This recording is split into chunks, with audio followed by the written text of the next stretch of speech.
नमस्कार दोस्तों, आज की इस टेंस की दूसरी वीडियो में आपका बहुत बहुत स्वागत है। पहली वीडियो जो थी प्रेजेंट इंडेफिनिट टेंस में सिंपल और निगेटिव सेंटेंस जो थे वो उसका हमने बताया था। आज जो है इंट्रोगेटिव और प्लस निगेटिव सेंटेंस के बारे में बताया जाएगा।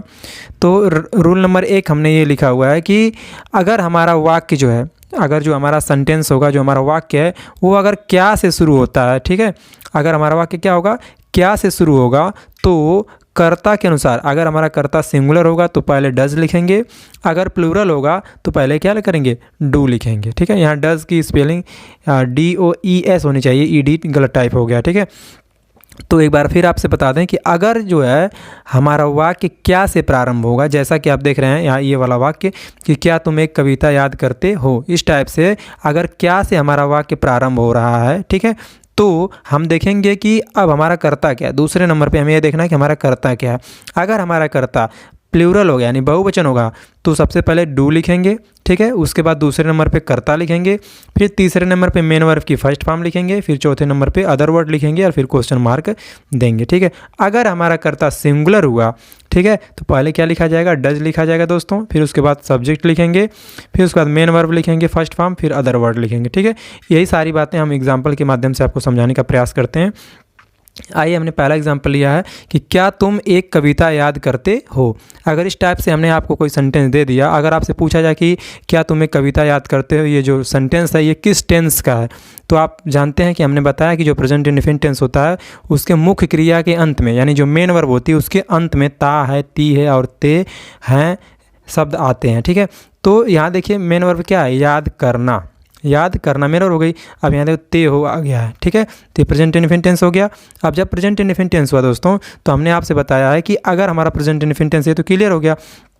आप देखेंगे कि हमारा ये प्रेजेंट इंडेफिनिट टेंस है ही, तो अब देखेंगे कि क्या से हमारा वाक्य स्टार्ट हो रहा है। ठीक है, जब हमारा वाक्य क्या से स्टार्ट होगा तो तुरंत उसके बाद दूसरे नंबर पे हम देखेंगे हमारा सब्जेक्ट क्या है, यानी यहाँ पर तुम जो हमारा सब्जेक्ट है तुम, और तुम की स्पेलिंग क्या होती है, यू, और यू क्या है, प्लूरल है। तो जब आपका वाक्य क्या से प्रारंभ होगा, ठीक है, तो सबसे पहले आप सब्जेक्ट देखिएगा। अगर आपका सब्जेक्ट बहुवचन है यानी प्लूरल है तो पहले हम क्या लिखेंगे, डू लिखेंगे। तो यहाँ आपका कर्ता जो है यू, ये क्या है, प्लूरल है, तो सबसे पहले हम क्या लिखेंगे, डू। फिर दूसरे नंबर पे कर्ता लिखेंगे, क्या है, यू, तो डू यू। फिर तीसरे नंबर पे मेन वर्ब की फर्स्ट फॉर्म लिखेंगे, तो याद करना का क्या होगा, लर्न। ठीक है, लर्न। आपकी बात है क्या, एक कविता तो ए पोयम, तो do you learn a poem. ठीक है, दूसरा देखते हैं, क्या लड़कियां एक गीत गाती हैं, क्या लड़कियां एक गीत गाती हैं। अब यहाँ देखिए गीत सॉन्ग हो जाएगा और गाना का सिंग होता है। ठीक है, और इसी के लास्ट में जो ती है आ गया, तो ये प्रेजेंट इंडेफिनिट टेंस हो गया। अब हम देखेंगे कि हमारा वाक्य क्या से स्टार्ट हो रहा है, यानी इंट्रोगेटिव सेंटेंस है। अब उसके बाद जब क्या से स्टार्ट हो रहा है दूसरे नंबर पे हम देखेंगे हमारा सब्जेक्ट क्या है, यहाँ लड़कियाँ सब्जेक्ट है, और लड़कियाँ जो है ये क्या है, प्लूरल यानी बहुवचन है। और जब हमने आपसे बताया है कि क्या से अगर स्टार्ट हो रहा है हमारा वाक्य और सब्जेक्ट हमारा बहुवचन होगा, ठीक है, प्लूरल होगा, तो सबसे पहले क्या लिखेंगे, डू लिखेंगे। तो हमने लिखा डू। ठीक है, फिर उसके बाद दूसरे नंबर पर लिखते हैं सब्जेक्ट, तो लड़कियां हैं तो गर्ल्स हो जाएगा, तो डू गर्ल्स। ठीक है, तीसरे नंबर पे हम लिखते हैं मेन वर्ब यानी मुख्य क्रिया, तो मुख्य क्रिया क्या है, गाना, तो गाना का होगा सिंग। ठीक है, तो डू गर्ल्स सिंग, क्या गाती हैं, एक गीत गाती हैं, तो ए सॉन्ग हो जाएगा, फिर क्वेश्चन मार्क लास्ट में लगा देंगे। ठीक है, तो क्या हो जाएगा, do girls sing a song. ठीक है, क्या वह पतंग उड़ाता है, क्या वह पतंग उड़ाता है। देखिए उड़ाना मेन वर्ब हो गया, इसके लास्ट में ता है आ गया, प्रेजेंट इंडेफिनिट टेंस हो गया, क्लियर हो गया।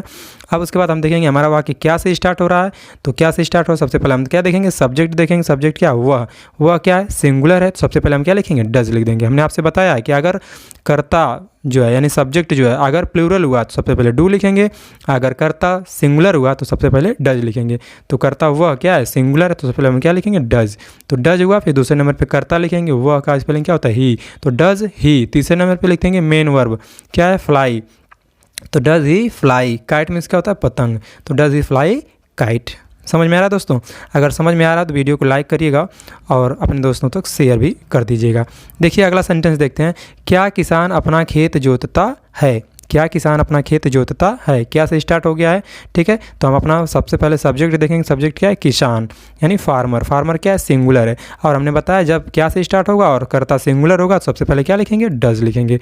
तो डज फार्मर, सबसे पहले डज लिखेंगे, फिर सब्जेक्ट लिखेंगे फार्मर, फिर तीसरे नंबर पर लिखते हैं मेन वर्ब, मेन वर्ब क्या है, जोतना यानी प्लो हो जाएगा, अपना खेत तो इज फील्ड हो जाएगा। ठीक है, तो does farmer plough his field, फिर क्वेश्चन मार्क लगाना बहुत ज़रूरी है, ठीक है।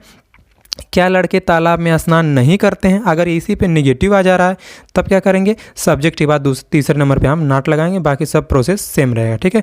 तो क्या लड़के तालाब में स्नान नहीं करते हैं, ठीक है। सबसे पहले क्या से स्टार्ट हो गया, तो हमें क्या करना, अपना सब्जेक्ट देखना है, सब्जेक्ट क्या है, लड़के, ठीक है। लड़के सब्जेक्ट है तो लड़के क्या है, प्लूरल है, तो हम पहले क्या लगाएंगे, डू, तो डू बॉयश, ठीक, डू बॉयस हो गया। अब नहीं भी दिया है तो तीसरे नंबर पे नॉट लिखेंगे, do boyish not bath in the pond, pond means होता है तालाब, लड़के ही स्नान नहीं करते हैं ना, तो लड़के के बाद नॉट लगा देंगे, do boys not bath in the pond, ठीक है।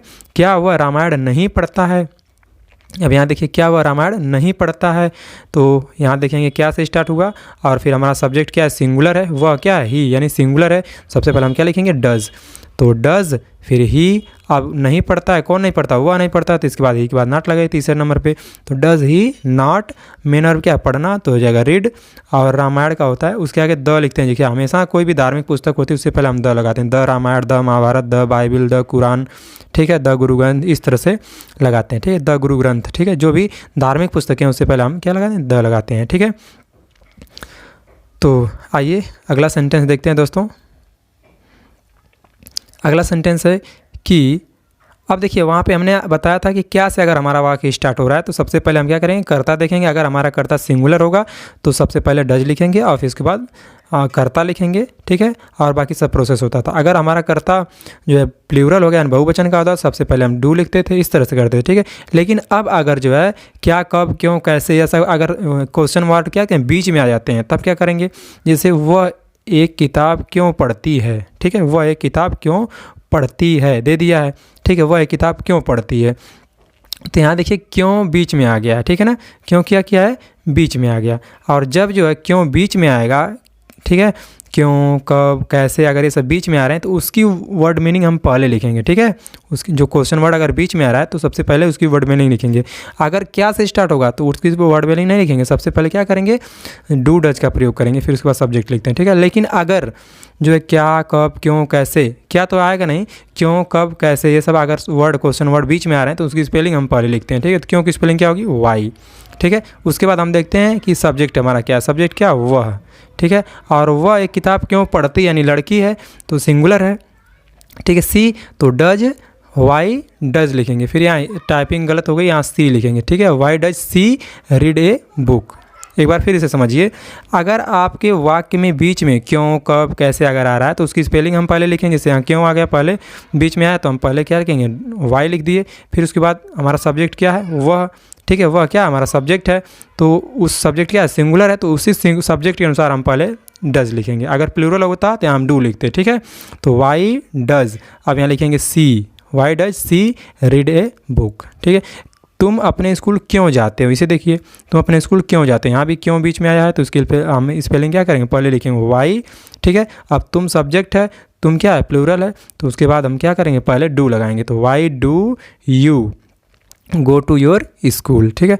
अध्यापक बच्चों को कब पढ़ाते हैं, यहाँ देखिए बीच में कब आ गया तो व्हेन लिखेंगे, व्हेन, ठीक है। अध्यापक बच्चों को कब पढ़ाते हैं, यानी प्लूरल हो गया, टीचर्स प्लूरल हो गया तो डू लिखेंगे, when do teachers teach children, ठीक है। इस टाइप से आप लगाते रहेंगे, ठीक है। अगला देखते हैं दोस्तों, मैं अपना काम कब नहीं करता हूँ, इस टाइप से दे दिया है कि मैं अपना काम कब नहीं करता हूँ, यहाँ देखिए कब दे दिया बीच में, तो पहले लिखेंगे व्हेन, ठीक है, व्हेन हो गया।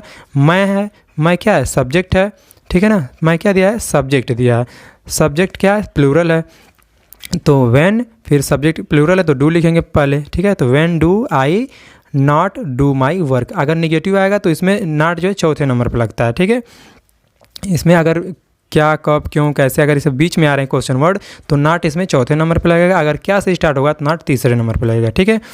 अब देखिए वह अपने स्कूल क्यों नहीं जाता है, वह अपने स्कूल क्यों नहीं जाता है, तो क्यों की स्पेलिंग हम क्या करेंगे, पहले लिख देंगे वाई, ठीक है।